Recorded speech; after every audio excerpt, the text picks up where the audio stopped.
I often get asked why I use sake so much in my recipes. And the simple answer is that sake is used as a seasoning. And like any seasoning, it's added to make food taste better. So, what's the magic behind sake? Well, if you think about the reasons why people drink sake, one of the first things that probably comes to mind is the alcohol.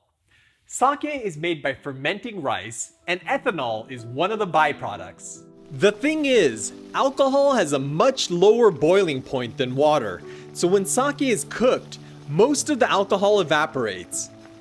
That's why you don't need to worry about getting drunk off of food you've cooked with sake.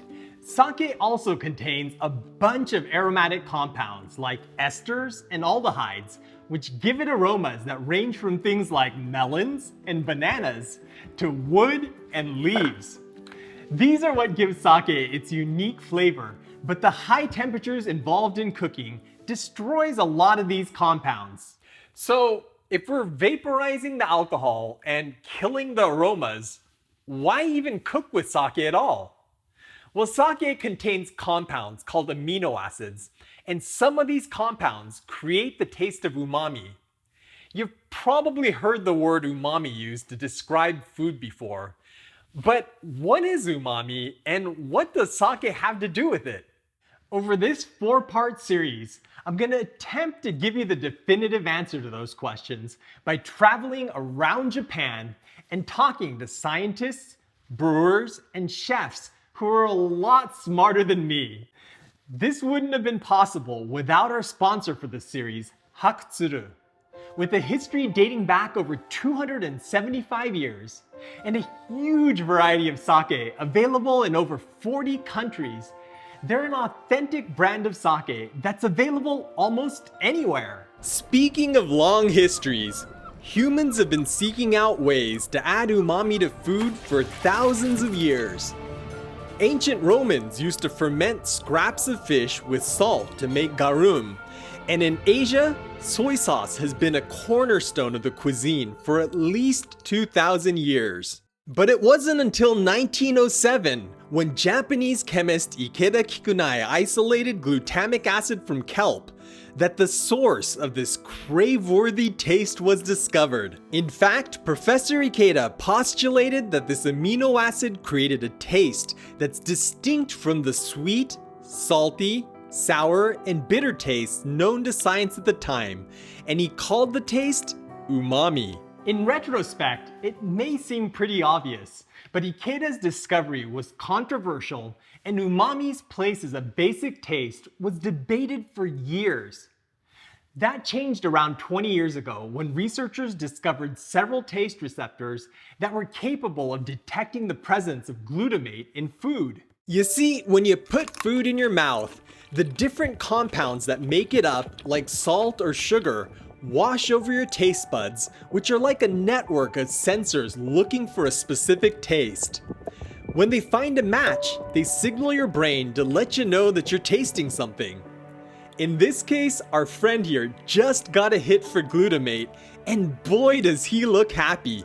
But glutamate isn't the only compound that can trigger these taste buds. Other amino acids like aspartic acid as well as nucleic acids like IMP and GMP can also be detected as umami. Let's see what happens when our friend here eats a mushroom. Dried mushrooms are loaded with GMP, and together with glutamate, it looks like this taste bud has hit the jackpot. That's because glutamate can have a synergistic relationship with other umami compounds like GMP and IMP. When these compounds hook up on our taste buds, 1 + 1 ends up equaling something more like 10. So why do we have these taste buds that detect these obscure compounds? Well, amino acids are the building blocks for protein, and their anions like glutamate and aspartate function as neurotransmitters. So it wouldn't be a stretch to say that our bodies are built with amino acids. There's still a lot we don't know about amino acids and their function in the human body. But one thing we do know is that breast milk is loaded with amino acids, so we were literally born craving umami. But it doesn't end there. Humans tend to continue craving umami, which is why glutamate-rich ingredients like milk, soybeans, and tomatoes can taste so good. Dried mushrooms are where you're gonna find GMP, and meat, poultry, and seafood are where you get IMP. Fermented foods are also a rich source of amino acids, and this is where sake comes in. The fermentation process creates umami compounds like glutamate and aspartate. This is why pairing sake with food, and even cooking with it, can make food taste so much better.